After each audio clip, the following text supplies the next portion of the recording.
Good morning from Darma valley. আজকে হচ্ছে 7ই October 2025। এখন আমি রয়েছি ডারমা ভ্যালির দান্তু ভিলেজে। আইসিছিলাম কালকে সন্ধেবেলা বিকেলে। আজকে আমাদের পঞ্চচুলি ট্রেক করার কথা। এই যে পেছনে রেঞ্জটা দেখা যাচ্ছে, এটা পঞ্চচুল্লি। কিন্তু বিকেল 5টা থেকে শুরু হয়েছে, এখনও পর্যন্ত টিল নাও কন্টিনিউ বৃষ্টি হয়েই যাচ্ছে। জাস্ট এখন একটুখানি বৃষ্টি ছেড়েছে, ঝিপঝিপ করছে, টিপটিপ করছে, এখনও পরে বন্ধ হয়নি, টিপটিপ করছে। কালকে শুধু ওই পাহাড়ের মাথায় বরফ ছিল। এই যে এইটা হচ্ছে ট্রেকিংয়ের রাস্তা, দেখা যাচ্ছে কিনা জানি না, হালকা দেখুন সাদা হয়ে গেছে। এগুলো সব স্নোফলস হয়েছে, দেখেছেন? এই যে এগুলো সব স্নোফলস হয়েছে কালকে রাত্রিরে। এই বৃষ্টিতে সব স্নোফলস হয়েছে, যেগুলো বৃষ্টি ছিল না।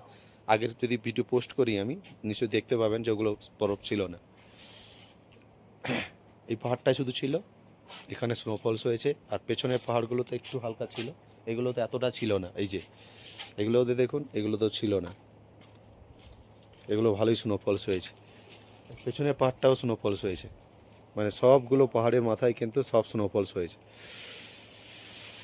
এখন শুধু 6টা বাজে, 6টা 15। আজকে আমাদের নিচে নেমে যাওয়ার কথা, জানি না কি অবস্থা, রাস্তাঘাটের কি কন্ডিশন আছে। একটু বেলা বাড়ুক, তারপর ডিসিশান নেবো কী করব। তার আশা তো আছে নেমে যাওয়ার, কারণ যত উপরে থাকবো তত রিস্ক বাড়বে। যদি একটুখানি বৃষ্টি ধরে, বৃষ্টি না হয়, হালকা এরকম যদি টিপটিপ করে, তাহলে ভাবছি বেরিয়েই যাব।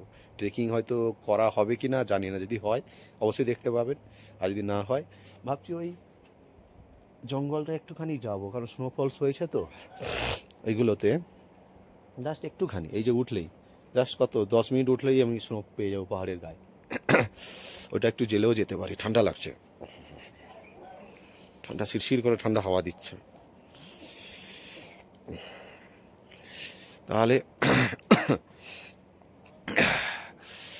এখন তাহলে এটা আপডেট দিলাম যে আজকে এই 7ই অক্টোবরের সকালে এই আপডেট ডারমা ভ্যালি দান্তু ভিলেজ থেকে। এই হচ্ছে অবস্থা, পুরো মেঘে পঞ্চচুলি কিছু দেখা যাচ্ছে না, পুরো কালো মেঘে পুরো ঢাকা আছে, পুরো ওই পোর্শনটা পঞ্চচুলি। এইটা কালকে এসে থেকে আমরা ভালো দেখতে পাই, ভালো একদমই দেখতে পাইনি বললেই হবে, ওই একই অবস্থা এখনো টিল নাও সেম কন্ডিশনে রয়েছে। দেখা যাক, যদি কিছু হয় দেখাচ্ছি। রাখি তাহলে, এখান থেকে বেরিয়ে যাচ্ছি, ওরা দুজন পরে যাবে, আমি বেরিয়ে যাচ্ছি। এই পেছনে পঞ্চচুলি পিক, আকাশ ধীরে ধীরে একটুখানি ক্লিয়ার হচ্ছে। যা করে ভোলেনাথ, জয় শিব শম্ভু। বৃষ্টি হচ্ছে, গোপ্রো অন করছি না, একবারে ধারচুলাতে নেমে মাঝে যেখানে দাঁড়াবো একটু ভিডিও বানানোর চেষ্টা করব।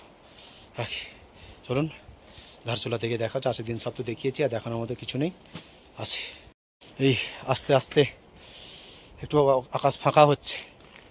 এইগুলো সব বরফ পড়ে গেছে, সব বরফ পড়ে গেছে। লাগেজ আমি ছেড়ে দিয়েছি, ওরা নিয়ে যাবে। এই সব হচ্ছে, এই হচ্ছে বাইক। চলো এবারে বেরোবো। প্রায় 1 ঘন্টায় 12 কিলোমিটার নেমে এসেছি। রাস্তা মোটামুটি ভালো, আবার কিছু কিছু জায়গায় খুব স্ল্যাক ছিল, সেগুলো একটু কষ্ট হয়েছে। আর কালকে যাওয়ার সময় এই দেখুন, কালকে যাওয়ার সময় এই পাহাড়গুলোতে কোনো বরফ ছিল না, এই বৃষ্টিতে সব স্নো পড়ে গেছে এগুলোতে। এই রাস্তা দিয়ে এলাম, নাগলিং এসেই গেছি প্রায়, আর সামান্য বাকি সামনে দেখা যাচ্ছে নাগলিং, এগুলো সব বরফ পড়ে গেছে। আমি এখন ধারচুলা নামছি, ওরা পরে আসছে, ধীরে ধীরে করে নামছি। চলো যাওয়া যাক। বৃষ্টি হচ্ছে বলে গোপ্রোটা খুলেই রেখেছি, যেটুকু পাচ্ছি মোবাইলেই দেখাচ্ছি। যতগুলো খারাপ প্যাচ ছিল ওয়াটার ক্রসিং এইরকম এখানে প্রচুর আছে, এবং খুব ডেঞ্জার ওয়াটার ক্রসিং আছে। যারা আসছো ভালো করে প্রিপারেশান নিয়ে এসো, কয়েক জায়গাতে জুতো খুলে পেরোতে হবে, খুব রিস্কি, একটু ভালোভাবে পেরোবে। হ্যাঁ, আমি ভিডিওতে সব দিব ডিটেলস। এরকম ওয়াটার ক্রসিং আছে অনেকগুলোই। এখানে তো রাস্তা করা আছে বলে অসুবিধা নেই, কিন্তু ওখানে কোনো রাস্তাই নেই, পাথর ফেলা আছে, 1 হাঁটুর ওপরে জল, এরকম অনেকগুলো ওয়াটার ক্রসিং আছে। মোটামুটি অনেকটা নেমে এসেছি, প্রায় 25-26 কিলোমিটার চলেই এসেছি, এ থেকে দান্তু থেকে। আরও তাওয়াঘাট আরও 25 কিলোমিটার। টিপটিপ করে বৃষ্টি পড়ছে, চলো ধীরে ধীরে এগিয়ে যাই, দাঁড়িয়ে থেকে লাভ নেই, চলো। এখানে কাজ হচ্ছে, এই সামনে এই যে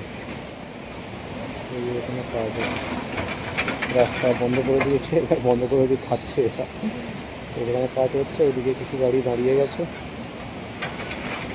বৃষ্টি পড়ছে ঝিপঝিপ করে গাড়ি। এদিকে একটা গাড়ি দাঁড়িয়ে গেছে, আর পুরো আকাশটা এখনো মেঘ, ওই মেঘেই ঢাকা। পাশ দিয়ে এই স্রোতের দিকে চলে যাচ্ছে।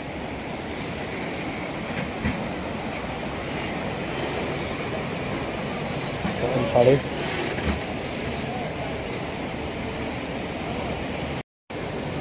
দাঁড়িয়ে গেছি। এই রাস্তা কাজ হচ্ছে, ক্লোজ। ওই সামনে জেসিবিতে কাজ হচ্ছে, দেখতে পাচ্ছ ওই যে। দাঁড়াই কিছুক্ষণ, এখন কখন আসে কখন ছাড়ে আবার দেখা যাবে। বৃষ্টি পড়ছে, দেখা যাচ্ছে তো বৃষ্টি পড়ছে, ওই জন্য গোপ্রোটা অন করতে পারছি না। মোবাইলে একটুখানি রেকর্ডিং করে নিচ্ছি।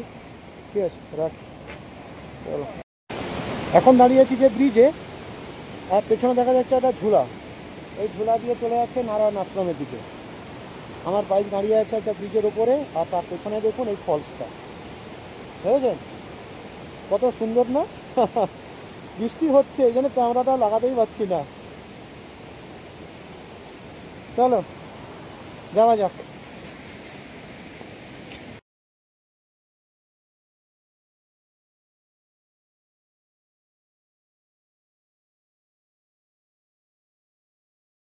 Good morning from Jauljibi. আমি জলজিবিতে কালকেই পৌঁছে গিয়েছিলাম, কারণ দান্তুতে তার আগের দিন থেকে, আজকে যেহেতু 8 তারিখ, 6 তারিখ সন্ধ্যে থেকে বৃষ্টি শুরু হয়েছে। 6 তারিখ সারা রাত, 7 তারিখ সারাদিন বৃষ্টি হয়েছে। গাড়ি কোথায় রাস্তাঘাটে ল্যান্ডস্লাইড হবে তার জন্য ওরা তো থেকেই গেল, গাড়ি পিক আপ ভ্যানে তুলে নিয়ে আসবে বলে। আর আমি নেমে এলাম আমার বাইক নিয়ে। বিকেল 2টো 3টে 4টে নাগাদ আমি জলজিবিতে ঢুকেই গেছি, কোনো অসুবিধা সেরকম হয়নি। আর ওরা এখনও পৌঁছাতে পারেনি, ওদের জন্য এখানে আমিও ফেসে আছি, বেরোতে পারিনি। আজকে ওয়েদার দেখুন খুবই রোদ, একদম আকাশ মোটামুটি পরিষ্কার, হালকা হালকা মেঘ দেখা যাচ্ছে, হালকা হালকা এই যে প্রকাশ করে, এই যে এমনি পরিষ্কার, আর আকাশে হালকা হালকা একটু মেঘ দেখা যাচ্ছে, নাহলে আকাশ পরিষ্কারই আছে, রোদ উঠে গেছে। আর পাশ দিয়ে একটা সুন্দর একটা নদী যাচ্ছে। এই নদীটা কিন্তু এই নদী নয়, কালী রিভার নয়, এই নদীটা আলাদা, এটা ছোট্ট ক্যানালের মতো। এই নদীটা গিয়ে মিশে গিয়ে ওই কালী রিভারে মিশেছে, দিয়ে যেটা ভাগ হয়েছে ওটা সামনে গিয়ে আমরা পাবো। এই হচ্ছে এখন বর্তমানের আপডেট। ওরা কখন নামবে তার জন্য আমাকে ওয়েট করে থাকতে হবে। ওরা এলে তবে একসঙ্গে আবার আমরা নামতে পারবো। ওরা কখন আসবে কিভাবে এখনও বলতে পারছি না। বেলা তো হয়ে গেল, প্রায় 8টা হয়েই গেছে।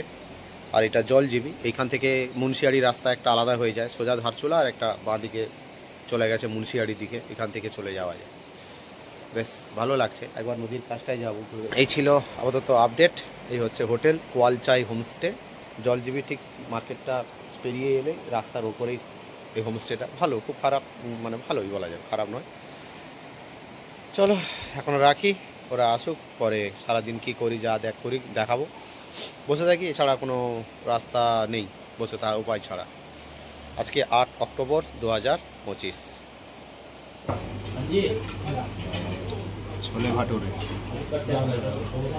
খেতে এসেছি এই জলজিবি মার্কেটে।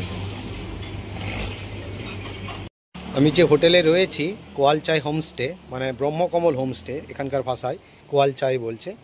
আর এই ছাদে দেখুন, এটা ভিগার কোম্পানির ওয়াটার হিটার, সোলার, এটা ভিতরে solar water heater storage tank system দেখেছেন সম্পূর্ণ। ওইগুলো দেখিনি কখনো, যারা হয়তো অনেকেই দেখে থাকবে। এই যে সব কিছু, রোদ বেরিয়েছে ভালোই, রোদে একটুখানি শুকোতে দিয়ে দিয়েছি, জ্যাকেট প্যান্ট গ্লাভ জুতো ফুতো যা যা ছিল একটু রোদে ফেলে দিয়েছি। আর এই রিভারটা হচ্ছে গৌরী রিভার, গৌরীগঙ্গা রিভার। এটা নন্দাদেবী থেকে এসছে, মুন্সিয়ারি নন্দাদেবী, সেই নন্দাদেবী থেকে এই রিভারটা আসছে, গিয়ে কালী রিভারে গিয়ে সামনেটায় মিশেছে, জাস্ট ওইখানটা গিয়ে কালী রিভারে গিয়ে ওইখানে মিশে গেছে। এটা হচ্ছে গৌরী রিভার। ভালো, বেশ হোমস্টেটা অবশ্যই ভালো, নাম্বার আমি দিয়ে দেবো। কেউ যদি ধারচুলা যাওয়ার আগে থাকতে চান এই জলজিবিতে থাকতেই পারে। ঘুরতে ঘুরতে একটু নদীর ধারে এসেছি। এটা হচ্ছে গৌরীগঙ্গা রিভার, এটা হোটেলের পেছনেই, এটা দেখাচ্ছিলাম। এই যে গৌরীগঙ্গা, যেটা নন্দাদেবী থেকে এসছে, খুব সুন্দর একদম ভিউটা, খুব সুন্দর ভিউ এখান থেকে। নদীটা দেখেছেন তো, স্রোত, কারেন্ট, প্রচুর কারেন্ট। এই সামনেই কালী রিভারে গিয়ে মিশছে, এই জাস্ট এই দিকটা, এই জাস্ট ঘুরে গিয়ে কালী রিভারে গিয়ে ওখানে মিশে গেছে। চিল ঠান্ডা জল, একদম খুব ঠান্ডা, একদম বসে আছি যখন টাইম কাটছে না আর কি করব, একটুখানি এইসব ঘুরে বেড়াচ্ছি, দেখছি, এনজয় করছি। লাঞ্চে আজকে নিয়েছি ভাত আর চিকেন সালাড।